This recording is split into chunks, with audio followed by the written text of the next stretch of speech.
Hello mga kadungo, ano ba yung mga health benefits na nakukuha natin sa garlic? Unang-una is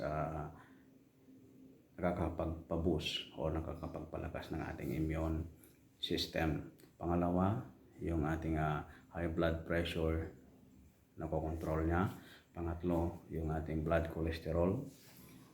Yan. And then, it prevent also cancer. Tapos, meron siyang taglay na antibiotic.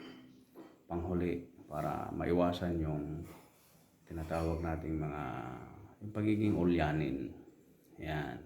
So, yan yung mga benepisyo ng garlic.